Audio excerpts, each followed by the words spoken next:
कि daily wages जिस प्रकार से कोई 55 साल का है, कोई 60 साल का होने जा रहा है। और बहुत सारे अगर आ जाए उनको परमानेंट किया जाए तो मुझे नहीं लगता कि 1 साल 2 साल में नौकरी कर पाएंगे, सर्विस कर पाएंगे। मुझे इस प्रकार से यानी कि मुश्किल से अगर बचते होंगे तो 10% बचते होंगे, बाकी सारे ओवरेज होकर बेचारे रिटायर होने वाले होंगे साल में, 2 साल में, 5 साल में, 10 साल के अंदर मैक्सिमम रिटायर होने वाले हैं, ताकि उनको तुरंत यानी कि परमानेंट किया जाए। और उसका एक कारण और है कि हमारे सेंट्रल गवर्नमेंट जिस प्रकार से फंडिंग जहाँ पे कर रही है, और फंडिंग का कोई इतना, मैं प्रधानमंत्री ने स्वयं कहा कि मैं जितना यानी कि जम्मू कश्मीर को दे रहा हूँ, और पिछले मैं 3 वर्षों में कम से कम 5 लाख करोड़ से ऊपर जहाँ लग चुका है, दे चुका हूँ। लेकिन जहाँ की जो है यानी हमारे ब्यूरोक्रेट्स बैठे हुए हैं, एलजी साहब बैठे हुए हैं, वो जिस प्रकार का पब्लिक और उनके बीच में गैप है, उसको दूर कौन करेगा। मैं चाहता हूँ। नमस्कार, NH1 न्यूज में आप सभी दर्शकों का स्वागत है। मैं हूं रंजीत ठाकुर। जम्मू कश्मीर में और देश भर में इस समय भारतीय जनता पार्टी की तरफ से कैंपेन चल रही है, हर घर तिरंगा, और जम्मू कश्मीर में भी उसका असर दिख रहा है। पिछले दिनों आपने देखा होगा, भारतीय जनता पार्टी जो है लाल चौक में भी तिरंगों से उन्होंने पूरा एरिया जो था कवर किया था, और इस समय जो है हर घर तिरंगे की कैंपेन चल रही है। किस तरीके से ये कैंपेन शुरू हुई थी और किस तरीके से इसका क्या जो है क्या मुहिम किस तरीके से चलाई गई थी, क्या इसका मोटिव था, इस पे आज बात करेंगे। हमारे साथ एक्स MP हैं शमशेर सिंह मनहास, और इनसे बात करेंगे। इसके अलावा और भी मुद्दे होंगे जम्मू कश्मीर के, जिस तरीके से पिछले कई दिनों से प्रोटेस्ट जो हैं वो सड़कों पर चल रहे हैं। इसके अलावा डेली वेजेस का इशू है, और भी इशू है। तो मनहास साहब, आप मुझे बताइए, जिस तरीके से बीजेपी का इस समय सबसे बड़ा मुहिम ये चल रहा है कि हर घर तिरंगा जो है वो होना चाहिए, क्योंकि देश का 75वां जो है स्वतंत्रता दिवस आ रहा है, और इसके साथ साथ जो है भारतीय जनता पार्टी जो है हर घर पहुंचने की कोशिश भी कर रही है। तो किस तरीके से देखते हैं इस कैंपेन? देखो, हम तो चाहते हैं कि जो अपने देश में रहने वाले व्यक्ति जो है, समाज जो है, वो पूरी तरह जागरूक हो और देशभक्त हो, देश के प्रति वफादार रहना चाहिए। इसलिए कॉन्स्टिट्यूशन ऑफ इंडिया चाहे तिरंगा हो, चाहे इस प्रकार के जो उसके साथ जुड़े, और जुड़ने के बाद लगे वो देश के साथ जुड़ा हुआ है और देश को जिनके अग्रसर करना चाहता है, और अपनी जिस प्रकार से कैपेबल है, जिस प्रकार की योग्यता है, क्षमता है, उसके अनुसार वो करना चाहेगा। इसलिए भारतीय जनता पार्टी बार बार ये प्रयास कर रही है कि लोगों को बीच में कैसे अवेयरनेस जिनके लाई जाए, उनको जागरूक किया जाए, ताकि समाज जो है वो जागरूक होकर अपने देश के लिए मर मिटे, चाहे कहीं भी हो, चाहे सरहद पे बैठा हो, चाहे गांव में बैठा हो, चाहे कुछ अपना व्यक्तिगत काम कर रहा हो, चाहे समाज के अन्य कामों में, सामाजिक कामों में लगा हो। तो इसलिए देश यानी कि सर्वप्रथम रहे, उसके बाद अपने आप को रखे, ताकि देश के प्रति जीना वो सीखे। इसलिए यानी कि ये कार्यक्रम जो है तिरंगे वाला उन्होंने बनाया हुआ था, उसी के अनुसार यानी कि सारी योजना भारतीय जनता पार्टी ने कि हर घर पे तिरंगा फहराया जाए, ताकि लोगों के अंदर अपने तिरंगे के प्रति स्वाभिमान पैदा हो।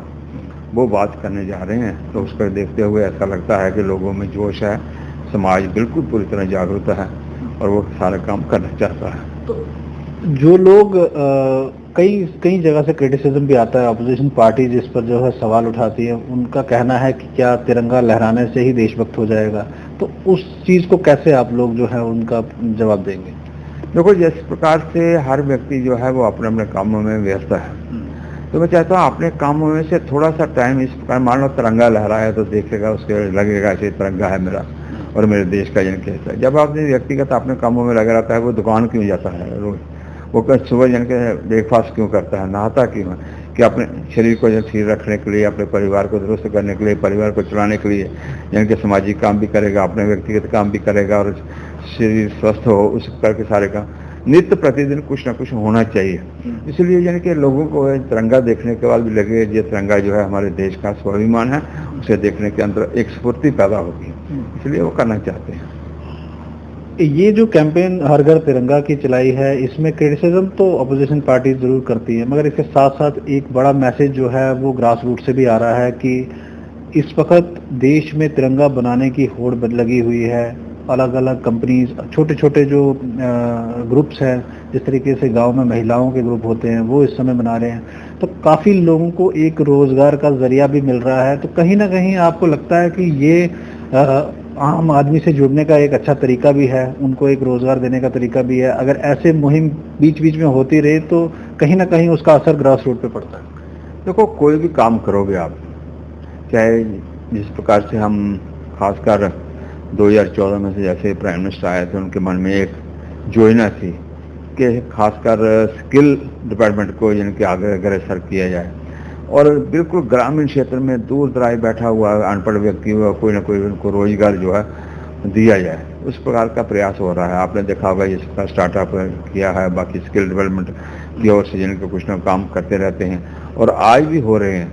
हम मोटे मोटे यानी के तौर पर सर्विस पर निकले, जैसे Jammu Kashmir service selection board है, Jammu Kashmir public service commission है, वो जिस प्रकार से एक बार जिनके एडवर्टाइजमेंट निकलने के बाद जिनके सालों साल लगते हैं कि उसको पूरा करने में। मैं तो कहा बात हुई थी, मैं प्राइम मिनिस्टर से अभी 2 दिन पहले मिल के आया हूँ और वहाँ पे मैंने कहा जी इसको फास्ट ट्रैक पे लाना चाहिए ताकि तुरंत यानी कि अगर निकलने के बाद एक टाइम बाउंड किया जाए, इतने दिन के अंदर इनके इंटरव्यू हो जाए और उनके बाद इनके उनको रिक्रूट किया जाए ताकि समाज को देश को लगे कि कुछ ना कुछ रिक्रूटमेंट जो है ज़्यादा हो रही है। हम करते भी आ रहे हैं, अनाउंस भी कर रहे हैं कि हम इतनी पोस्टें निकाल रहे हैं, उसके बाद लगने भी चाहिए ना, तुरंत लगें। वो फास्ट ट्रैक पर इससे यानी कि जो दोनों बोर्ड हैं जो वो करें। तो मनाज साहब, आपको सियासत करते हुए काफ़ी डेकेड्स हो गए हैं और लंबा इतिहास है आपका। आप मुझे बताइए किस तरीके से, जिस तरीके से इस समय स्कैम सामने आ रहे हैं, एक के बाद स्कैम सामने आ रहे हैं, तो क्या लगता है आपको कि अगर ये इस समय डिजिटल मीडिया है, हर चीज़ है, आप कोई भी चीज़ छुपा नहीं सकते, कहीं ना कहीं से बात लीक हो जाती है तो सामने आ जाती है, तो कहीं ना कहीं सवालिया निशान इन एजेंसियों पे भी लगते हैं कि किस तरीके से ये रिक्रूटमेंट करते हैं और इतना बड़ा स्कैम। अब लोगों में कहीं ना कहीं ये शंका पैदा हो रही है, जो बच्चे पढ़ रहे हैं वो कहते हैं अगर पढ़ तो लेंगे मगर किसके लिए पढ़ेंगे। एक महीना, डेढ़ महीना आप देख रहे हैं अभी सिलेक्टेड बच्चों को प्रोटेस्ट करते हुए हो गया कि उनकी लिस्टें निकाली जाएं, वो भी उसमें भी गवर्नमेंट कह रही है कि अगर इसमें कहीं धांधली होगी तो ये कैंसिल कर दी जाएगी, जैसे पिछले दिनों में सब इंस्पेक्टर्स का हुआ। तो विश्वास में कैसे लाया जाएगा, कितना काम करने की जरूरत है? देखो, विश्वास पे लाने के लिए तो यानी कुछ विचार हो रहा है, उसके अलग प्रकार से एक कार्य प्रति यानी कि हम विचार कर रहे हैं। जैसे डिजिटलाइज के लिए आपने सोचा कि ट्रांसपेरेंसी आनी चाहिए, पारदर्शिता रहनी चाहिए, बिल्कुल साफ सुथरे लगना चाहिए कि इस प्रकार का मान को इंटरव्यू कम से कम किया जाए। पहले जो इंटरव्यू होते थे वैसा उसमें लेते पेपर लीक हो जाता था, तो आने वाले समय में ऐसा यानी कि योजना बन रही है कि शायद इंटरव्यू ना हो, यानी कि वर्बली होंगे या कंप्यूटर पे अपने घर में बैठकर ऑनलाइन जिनके पेपर दे सकता है, देने के बाद यानी कि उसका व्यक्तिगत जिनको वो इंटरव्यू होगा उसमें जिनकी सारी बातें जिनको स्पष्ट हो जाएंगी और ख़ासकर उसके एग्ज़ाम के जो मार्क्स हैं उसके मेरिट बेस पर यानी कि उनको यानी कि कितनी सुविधा हम दे सकते हैं, उनका यानी कि मेरिट देखेंगे उसके अनुसार करने, ताकि बीच में इस प्रकार का कोई फ्लॉज ना रहे जिसमें करप्शन को बढ़ावा मिल सके। करप्शन हम टोटली फ्री यानी कि करना चाहते हैं, करप्शन से फ्री होगा तो तभी यानी कि नहीं तो करप्शन इतनी ज़्यादा हो गई है कि हमारे ब्लड में इंजेक्ट कर चुकी है, तो इसलिए उसको निकालना पड़ेगा ना, कुछ ना कुछ तो ऑपरेशन करना पड़ेगा। तो इसलिए थोड़ा सा वक्त चाहिए, इतनी देर से यानी कि इस प्रकार में लोग लगे हुए हैं, तो आस्ता आस्ता करके ऑपरेट करके उस प्रकार सारी चीज़ें व्यवस्थाएं ठीक करेंगे, वो करने का प्रयास हो रहा है ताकि ट्रांसपेरेंसी आने के बाद बिल्कुल पारदर्शिता के अनुसार जिसको जिनकी योग्य व्यक्ति है उसको जिनकी वो पोस्ट मिले, इसमें कोई भी धांधली ना हो और वो इसी करप्शन फ्री होकर इनके सारा काम किया जाए, तो करने जा रहे हैं, इस प्रकार की योजना बन रही है। तो अभी आप 29 जुलाई को प्रधानमंत्री नरेंद्र मोदी से भी मिले हैं और इसके अलावा जम्मू के बहुत सारे इश्यूज हैं जिनसे आप वाकिफ भी हैं। डेली वेजेस का सबसे बड़ा इशू है जम्मू कश्मीर में। आने वाले इलेक्शंस में भारतीय जनता पार्टी का जो 50 से ऊपर का दावा है उसके लिए सबसे बड़ा रोड़ा भी है। 2-3 जो इश्यूज हैं बड़े बड़े जम्मू के जो रिजॉल्व होने चाहिए, जैसे महाराजा हरि सिंह जी की छुट्टी की बात है, डेली वेजेस का इशू है, इसके अलावा और भी इश्यूज हैं जो यहाँ पर स्टेटहुड की बात है। तो किस तरीके से आपने उनके साथ बात की और क्या एश्योरेंसेस मिले आपको? सबसे पहले तो जिस प्रकार आपने कहा कि डेली वेजेस वाला, मैंने तो उनका पहला इशू ही यही रखा जो मैं सबमिट किया मैंने, उसमें उनको यही कहा गया था कि डेली वेजेस जिस प्रकार से कोई 55 साल का है, कोई 60 साल का होने जा रहा है और बहुत सारे अगर आ जाए उनको परमानेंट किया जाए तो मुझे नहीं लगता कि 1 साल 2 साल भी नौकरी कर पाएंगे, सर्विस कर पाएंगे।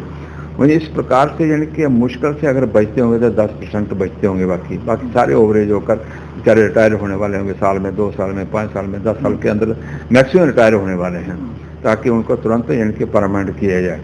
और उसका एक कारण और है कि हमारे सेंट्रल गवर्नमेंट जिस प्रकार से फंडिंग यहाँ पे कर रही है और फंडिंग का कोई इतना, मैं प्रधानमंत्री ने स्वयं कहा कि मैं जितना यानी कि जम्मू कश्मीर को दे रहा हूँ और पिछले में 3 वर्षों में कम से कम 5 लाख करोड़ से ऊपर जहाँ लग चुका है, दे चुका हूँ। लेकिन जहाँ की जो है यानी हमारे ब्यूरोक्रेट्स बैठे हुए हैं, एलजी साहब बैठे हुए हैं, वो जिस प्रकार का पब्लिक और उनके बीच में गैप है उसको दूर कौन करेगा। मैं चाहता हूँ उनको बहुत भी मैंने एड्रेस किया कि उनको गैप दूर करने के लिए मीडिएटर ऐसे बनाए गए, पब्लिक के साथ भी लाइजन हो और उनके साथ भी हो। पॉपुलर गवर्नमेंट जब तक नहीं बनती तब तक ये विचार किया जाए कि उनके साथ लाइजन बनने के बाद सारी चीज़ सिद्ध हों। वो कैसे हो सकते हैं उसके लिए विचार करना होगा, तो करा के इस प्रकार की व्यवस्था कोई खड़ी की जाए। नहीं तो क्या होगा कि हम कहते जाएंगे करेंगे लेकिन होगा नहीं। ब्यूरोक्रेट्स अपनी मनमानी ढंग से सारी चीज़ें करेंगे, तो इसलिए ब्यूरोक्रेट्स पर भी यानी कि कुछ ना कुछ चेक तो लगना ही चाहिए। अन्यथा ब्यूरोक्रेट्स अगर डेस्क पे बैठकर जॉब ओरिएंटेड काम करता है वो कि ये काम करो, मीटिंग आप सेक्रेटरी देकर जाओगे तो सेक्रेटरी में मैक्सिमम कमिश्नर मीटिंगों में बैठते हैं। पब्लिक कहाँ है, पब्लिक के ग्रीवेंस कहाँ सुनने हैं, कोई पता नहीं उनको। तो इसलिए जहाँ तो पब्लिक के बीच में जाएं, महीने में कम से कम 4 दिन तो ऐसे सोचे कि मैं इस यानी कि तहसील में जाऊंगा, वहीं सारे पब्लिक के ग्रीवेंसेस सुनूंगा, दूसरी तहसील में जाऊंगा, तो पब्लिक के साथ जुड़ें। वो जुड़ नहीं सकते जब तक पॉपुलर गवर्नमेंट नहीं आती। तो इसलिए ये बहुत बड़ी समस्या आ रही है। तो मैंने कहा कि इस प्रकार से यानी सारी चीज़ें ठीक करवाई जाए और इन बिटवीन कोई ना कोई ऐसी व्यवस्था खड़ी की जाए जिससे समाज को जुड़ने का, पब्लिक के साथ जुड़ने का यानी कि मौका मिले और सीधा फिर एलजी के तक जिनके बात पहुँचे और उनकी समस्या जो है वो समाधान हो, उनका सॉर्ट आउट किए जाए। वो तभी हो पाएंगे जब तक जिनके मीडिएटर कोई ना कोई आएगा। दूसरा आपने कहा जैसे हमारा आया हरि सिंह की छुट्टी के लिए, मैंने तो शायद राज्यसभा में पहले भी बोला था, मेरा भाषण भी है, मैं 3-4 जगहों पे और अलग अलग फोरमों में बोल चुका हूँ। और उस दिन भी मैंने उनको कहा कि खासकर ये सेंटीमेंट्स जम्मू कश्मीर के लोगों के यानी कि बहुत तीव्र गति से यानी कि बढ़ रहे हैं और आगे भी जुड़े हुए हैं। महाराज साहब जिस प्रकार की शख्सियत है जहाँ पे लोग उनकी छुट्टी चाहते हैं, तो हमें छुट्टी देने में हिचकिचाहट नहीं होनी चाहिए और तुरंत यानी कि कोई ना कोई काम हम करें ताकि वो सारी व्यवस्था ठीक हो सके। तो इसलिए उन्होंने कहा हम सारा विचार करते हैं, वो भी करेंगे, उसके लिए भी मैंने बात रखी। और तीसरी थी स्टेटहुड के लिए जो आपने कहा।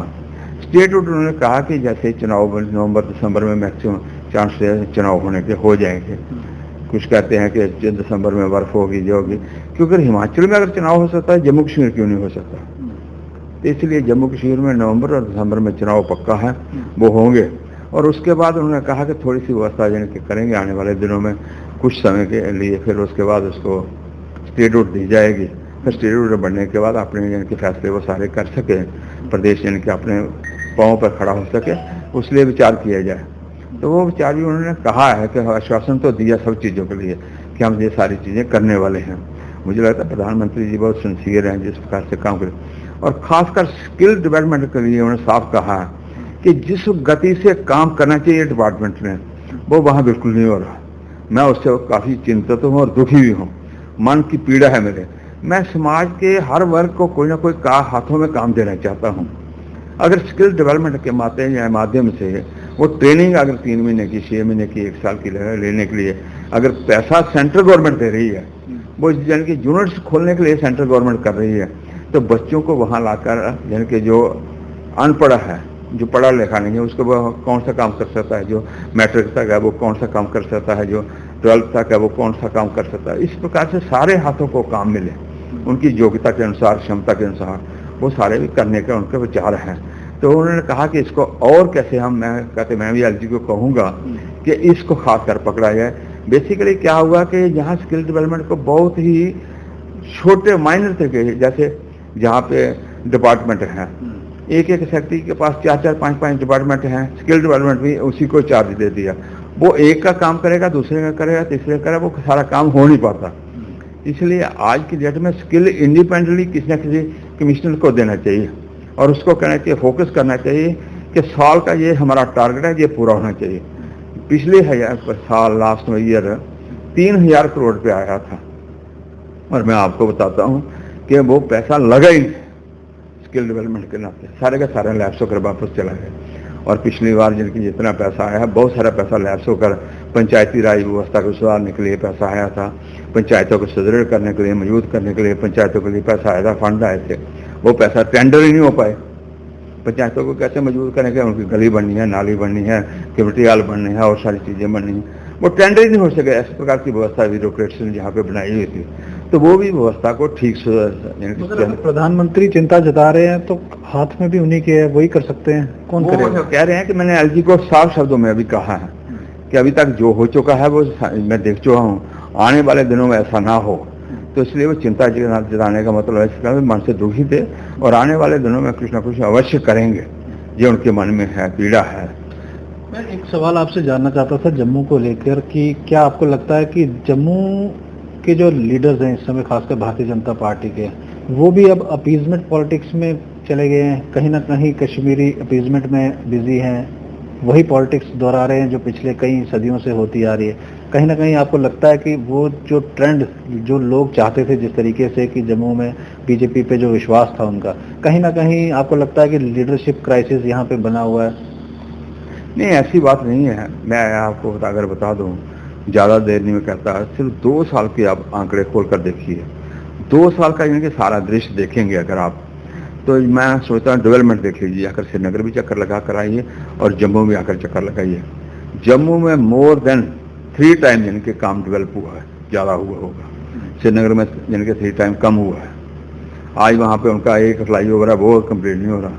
हम कहाँ से कहाँ पहुँच के आप देख ही रहे हैं। हमारी सड़कें हैं, हमारे पुल हैं, चाहे यानी कठुआ में जो आपका वो पार्क बना है, आपने देखा होगा, इंडस्ट्री का कितना बड़ा सेंटर बना है, वो बनाया है। फिर सड़कें यानी कि बनी तक यानी कि जिस प्रकार से जा रही हैं, बहुत ही काम यानी कि क्षेत्र से हो रहा है। ऐसा नहीं लीडरशिप काम नहीं कर रही, काम कर रही है, बशर्ते कि जिस प्रकार का प्रचार होना चाहिए, प्रसार होना चाहिए, वो नहीं हो रहा। वो कौन करेगा? वो तो मैं वही कह रहा हूँ कि जो नेता हैं वो ही यानी कि जगह जगह पे जाएं, लोगों को अवेयर भी करें, काम भी बताएं। आपको कहीं ना कहीं वीकनेसेस हैं थोड़ी सी, जिस प्रकार से उन्होंने यानी कि तेजी से करना चाहिए, गति से करना चाहिए, वो गति उन्होंने पकड़ी नहीं। वो गति पकड़ें तो वो सारा प्रचार प्रसार करें और अपने देश के लिए जो किया है। मैं नहीं कहता कि आप पार्टी का नाम से करो, अब कहो कि हमारे देश में सेंट्रल गवर्नमेंट ने ये चीजें की हैं, अब जैसे सारी चीजें हो रही हैं, तो उसको बताओ सही पब्लिक को। मैं आपको एक छोटा सा उदाहरण दूं, गैस के पीछे कनेक्शन थे, जब हमने औरतों को दिए तो बांटे, तो एक बार एक औरत से पूछा गया, अच्छा ये गैस कौन दे रहा आपको?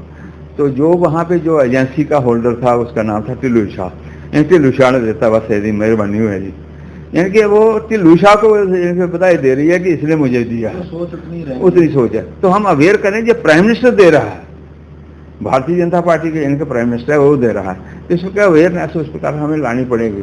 तो बहुत सारे कामों के लिए, और खासकर स्किल, हमारा हरिसिंह की छुट्टी का और डेली वेजेस का मुद्दा लेकर मैंने बहुत ही शिद्दत से उनको कहा कि इसको तुरंत करने की कोशिश की जाए, ताकि लोगों के सेंटीमेंट्स इन तीनों के साथ जुड़े हुए हैं और लोग इनके साथ जुड़े हुए हैं, समाज इनके साथ जुड़े हुआ है, समाज को नुकसान हो रहा है, वो समाज का नुकसान नहीं हो और इस समस्या का समाधान करवाने का हम प्रयास करें।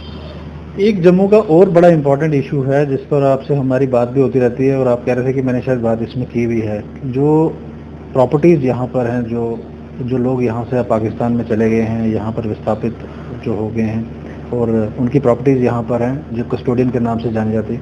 आप कई बार कह चुके हैं कि उनको प्रॉपर्टी राइट्स मिल जाने चाहिए। तो इस इशू पे आपको लगता है कहीं ना कहीं जो पुरानी सरकारें थी उन्होंने कहीं ना कहीं एक ऐसा नुक्ता छोड़ के रखा था जो पॉलिटिक्स जिस पे हो सके, तो उसको अब करेक्शन करने की जरूरत है? वैसे तो इसको पूरे देश में ही एनिमी प्राइवेट प्रॉपर्टी एक्ट को जन के बचा कर रखा हुआ था, कस्टोडियन डिपार्टमेंट बनाकर रखा हुआ था कि ये पैसा जन के ये जगह जो है वो उन्हीं के नाम है जो जहाँ से गए हैं पूरे देश में। 2018 में हमारे जन के यादव साहब थे, क्या नाम है इनका, वो चेयरमैन थे, वो एक कमेटी बनी थी हमारी पार्लियामेंट की, उसमें मैंने 1 साल लगाने के बाद उसमें अमेंडमेंट की थी और कहा कि जब प्रॉपर्टी एनिमी एक्ट जो है वो कम से कम पूरे देश में लागू हो। अगर चले गए हैं तो जो जहाँ पे बस रहा है, जो जिनके पास है, उनको राइट पूरे दिए जाए ताकि वो अपने मालकाना हक जिनके उनको जताने का प्रयास किया। बाकी जगह तो 2020 से शुरू हो गए, लेकिन जहाँ प्रॉब्लम क्या, धारा 370 थी, तो धारा 370 होने की वजह से जहाँ इम्प्लीमेंट नहीं हो सके, जहाँ के 2000 उसके बाद जैसे ही हम धारा 370 हटने के बाद इस जन के स्टेट में तुरंत जन के एलजी के नेतृत्व में इस प्रकार का कोई एक्ट इम्प्लीमेंट करने का विचार करना चाहिए था। शायद उनके दिमाग में नहीं आया या समझ में नहीं आया इसको लागू करने के लिए। जिनके वो पार्लियामेंट ने करना है, मुझे करना है, क्योंकि पार्लियामेंट अगर कर चुकी है, दोनों सभाएं कर चुके हैं, राज्यसभा भी कर चुके हैं, लोकसभा भी कर चुकी है और राष्ट्रपति के साइन भी उस पर हो चुके हैं। तो जहाँ लागू करने के लिए, जहाँ स्टेट की जो गवर्नमेंट ने कैसे दे सकते, एलजी साहब ही सारी चीज़ें चला रहे हैं। तो एलजी साहब इसमें अमेंडमेंट करके तुरंत इसको इम्प्लीमेंट करके एनिमी प्रॉपर्टी एक्ट जो है वो इसको जब इम्प्लीमेंट किया जाए, और ख़ासकर लोगों की प्रॉपर्टी जो है, जिनके जो वहाँ रह रहे हैं, अभी लीज पर रह रहे हैं, रेंट पर रह रहे हैं, और वो उसको ठीक करवाने के लिए उनको परमिशन लेनी पड़ती है, और इसमें भी ये करप्शन का अड्डा बना हुआ है।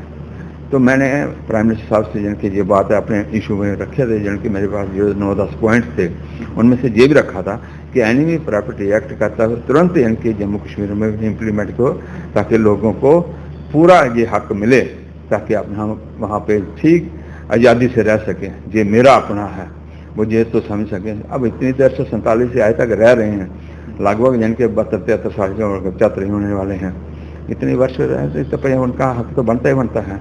अगर हम कहते हैं कि इतनी देर से पहले गिरदावरी हो, इतनी देर का पहले कब्जा हो, तो उसको मालिक मिलते हैं, करना हक मिल जाते हैं। ये तो 73-74 साल से जिनके बैठे हुए हैं, तो उनका भी हक बनता है वो सारी बात करें। तो इसलिए प्राइम मिनिस्टर से मैंने कहा, तो उन्होंने माना तो है कि इसको एलजी साहब से उन्होंने नोट किए थे पॉइंट मेरे, और मैंने दिया था, मैं एलजी साहब से सारी बात करूँगा और कोशिश करूँगा ये सारी चीज़ें करवाने का प्रयास। सर लास्ट क्वेश्चन मेरा आपसे रहेगा। कल मैं एक किसी का बयान सुन रहा था, महाराष्ट्र के पूर्व चीफ मिनिस्टर उद्धव ठाकरे जी का, तो वो कह रहे थे कि देश में अब इस तरीके की सियासत हो रही है जो पहले नहीं होती थी, कि ऑपोजिशन को ख़त्म कर दो, ऑपोजिशन नाम ना रहे, और सियासत अपनी जैसे चलती है वैसे करो। तो कहीं ना कहीं आपको इस समय लग रहा है कि जितने भी पॉलिटिकल पार्टीज हैं, खासकर ऑपोजिशन के बड़े, अपने नेताओं का नाम सुने होंगे, किसी से 500 करोड़, किसी से कितना करोड़, पता नहीं अब कितने फिगर भी नहीं मालूम है हमें कितने करोड़ मिल रहे हैं। तो क्या आपको लगता है कि सारे का सारा ऑपोजिशन वाले ही क्यों सामने आ रहे हैं, कि बीजेपी का कोई नेता हमने नहीं सुना कि वो पकड़ा गया हो, जिसके पास ईडी ने रेड की हो, कोई ऐसा? देखो सीधी सी बात, मैं इस पर सीधा आऊँगा कि उद्धव जी ने इस प्रकार से कहा। सर्वप्रथम तो उद्धव जी अपने पिताजी को देखते हैं, वो किस विचारधारा के थे और कैसे चलते थे, और उनका मोटिव क्या था। उन्होंने तो मोटिव से बिल्कुल कहता हूँ एंटी चले गए। सरकार बनाने के लिए, मुख्यमंत्री के पद पर बैठने के लिए उन्होंने ये सारा विचारधारा सारी छोड़ दी। दूसरी बात मैं ये कहूँगा कि जो ट्रांसपेरेंसी अब आ रही है, तो ट्रांसपेरेंसी के माध्यम से जैसा करप्शन के जिस प्रकार के अड्डे बने हुए थे, पैसा यानी घोटालेबाजी जैसे इतना खड़ा है, तुरंत यानी आजकल तो बड़े माइन्यूटली सारी चीज़ें चेक होती हैं। तो सारी चेक होने के बाद सबको पता लगता है कि ये क्या हो रहा है। अब ईडी जो कर रही है, मैं नहीं कहता कि एक विपक्ष खत्म होना चाहिए, विपक्ष मजबूत होना चाहिए। मैं कहता हूँ अगर 300 सीटें बीजेपी के, तो 250 सीटें 200 सीटें से कम यानी कि विपक्ष भी नहीं होनी चाहिए, ताकि कोई भी काम करना हो तो विपक्ष मजबूत होगा तभी हम कर पाएंगे। क्योंकि क्रिटिसिज्म मस्ट है, कोई बात चल रही है उसमें वो कहेंगे ऐसे नहीं ऐसे करो, तो उसे दुरुस्त किया जाए ताकि लोगों को उसका फायदा बेनिफिट मिले। इसलिए विपक्ष रहना चाहिए, विपक्ष खत्म नहीं होना चाहिए। कोई भी नहीं चाहता, कोई भी यानी कि सियासी पार्टी होगी, कोई भी पोलिटिकल पार्टी होगी, वो कभी नहीं चाहेगी। तो इस प्रकार करने का प्रयास तो कराना चाहिए। दूसरी बात है कि ईडी ने तो सब जगहों पर सबके नाम लिखे हुए हैं, तो सबके अब आस्ता आस्ता करके खंगाल रहे हैं, बीच में देख रहे हैं किसके पास कितना कितना है। तो समय आने पर सब क्या लगेगा। दूसरी बात है भारतीय जनता पार्टी में हो सकता है कोई लोग हों, लेकिन प्राइम मिनिस्टर साहब इतने सख्त हैं कि कोई हिम्मत नहीं कर पाता है इतनी हिम्मत, क्योंकि हर हफ्ते के बाद उन्हें रिपोर्ट कार्ड मांगना, क्या किया आपने, कितना काम हुआ। तो अगर उनको थोड़ी सी भनक लगेगी तो वो तो गया सीधा जेल में उसी समय। इसलिए प्राइम मिनिस्टर स्वयं यानी कि जिस प्रकार से वो हैं, और ऊपर की लीडरशिप खासकर मैं कहता हूँ ईमानदारी से काम, छवि से काम कर रही है, और बिल्कुल जोरदार काम कर रही है। इसलिए ऐसी यानी कि चिंता वाली बात नहीं। इसलिए भारतीय जनता पार्टी का कोई नहीं तो ये काम यानी कि आवाज़ उठाते नहीं, वो देखो ये वो भी खा रहा है, वो भी खा रहा है, वो खा रहा है, कोई आवाज़ उठाते नहीं। उसका कारण है जी उनको पता है। तो नहीं तो यानी कि जल से लेकर नभ तक, यानी कि नीचे से लेकर ऊपर तक सारी किस चीज़ों के घोटाले हुए हैं, स्कैम हुए हैं, चाहे हवा का हो, चाहे पानी का हो, पनडुब्बियों का हो, चाहे जहाज़ों का हो, बोर्स का हो, सब में हुए, सब स्कैम हुए हैं। अब तो नहीं हुए, इसलिए उसमें नहीं हुए तो उसका कारण ये है। तो प्राइम मिनिस्टर साहब सीधे सीधे यानी कि स्वयं हर एक चीज़ की जानकारी रखते हैं, किसी पर छोड़ा नहीं है। अगर ये कोई डील होती है तो वो स्वयं पूछते हैं कैसे हुआ, क्या हुआ, क्या नहीं हुआ। तो उसमें वो टीम जो है, हम देख रहे थे कि हाउस को लगने नहीं दिया जाता। जब पार्लियामेंट जैसे स्टार्ट होती है, मॉनसून सेशन था, तो अपोजिशन जब वहाँ बवाल करते हैं तो वो अनजान हो जाता है। तो ये सिलसिला जब लगातार चलता रहता है, आपने काफ़ी साल वहाँ पर गुजारे हैं, तो कितना उसका असर पड़ता है जो बिल पास करने, तो किस तरीके से आप देखते हैं उसको? देखो, इससे तो बिल जो पास रहते हैं उससे तो अपना देश आगे बढ़ता है, उसी के अनुसार उसको पास नहीं होने देने में नुकसान है, और पार्लियामेंट में कितना खर्चा हो रहा है उसका भी नुकसान होता है। विपक्ष चाहता है कि मेरे मुताबिक सारी चीज़ें ठीक हो, अगर कोई गलत व्यक्ति है तो उसको पकड़ो मत, गलत व्यक्ति के पास पैसा आया है तो उसको छोड़ो जी, ऐसे वैसे करके उसको डील करके छोड़ दो। अगर मैं कहता हूं कि कोई भी विपक्ष का नेता साफ सुथरा हो, चिदम्बरम साहब रात को क्यों भागे और कहां से किस प्रकार यानी कि छत से छलांगे लगा रहे थे, पकड़े गए, ईमानदार होते थे। इसलिए मैं किसी और पर जिनके इल्जाम नहीं लेना चाहता, क्वेश्चन मार्क नहीं करना चाहता, ऐसे नेताओं को बचाने का प्रयास होता है। इसलिए वो कहते हैं हो वाला जहाँ पे खड़ा कर दो, बिल ही ना पास हो ताकि जी आगे काम ना कर सके। लेकिन हम किसी प्रकार बीच में से बायो मीडिया निकाल कर वो काम कर रहे हैं, बिल भी पास कहीं ना कहीं करवा लेते हैं। क्योंकि राज्यसभा लोकसभा में दोनों हमारी मेजॉरिटी है, वो वॉकआउट कर जाएंगे ज़्यादा से ज़्यादा बाद में, तो वही करके पास उसका काम हम देश को यानी कि अग्रसर रख के सारा काम करते हैं, देश के हित में हो, अपना सेल्फ हम कुछ नहीं रखते। हमेशा भारतीय जनता पार्टी का नारा है नेशन फर्स्ट, उसके बाद इनके पार्टी और उसके बाद मैं, थर्ड नंबर पर मैं आता हूँ। पहले इनके देश बचेगा तो पार्टी बचेगी, पार्टी बचेगी तो फिर मैं बचूंगा, अगर देश ही नहीं बचेगा तो मैं कहाँ रहूँगा। इसलिए जिस विचारधारा को लेकर हम चल रहे हैं, उसी विचारधारा को जब चलेगा तो बिल्कुल क्लैरिटी माइंड में होगी, दिमाग बिल्कुल साफ सुथरा होगा, वो गलत करने का प्रयास ही नहीं करेगा। बहुत शुक्रिया। तो ये थे हमारे साथ पूर्व एमपी शमशेर सिंह मनास, और इनसे बात हो रही थी जम्मू कश्मीर को लेकर, और हाल ही में इनका जो दौरा था, प्रधानमंत्री के साथ इनकी मीटिंग थी और जम्मू के जो मेन इश्यूज थे उन पर इनसे बात हुई। इनका कहना है कि अभी भी यहाँ पर ब्यूरोक्रेसी जो है वो हावी है, और जब तक ब्यूरोक्रेसी जो है वो आम जनता तक नहीं पहुंचेगी तो यहाँ के जो मसले हैं वो हल नहीं हो सकते। आने वाले दिनों में इन्होंने कहा है कि दिसंबर तक इनको उम्मीद है कि यहाँ पर इलेक्शंस भी हो जाएंगे, और जब इलेक्शन हो जाएंगे, पॉपुलर गवर्नमेंट बनेगी, तो लोगों को जो है और ज़्यादा सहूलियात होगी। आप जुड़े रहे NH1 न्यूज़ के साथ।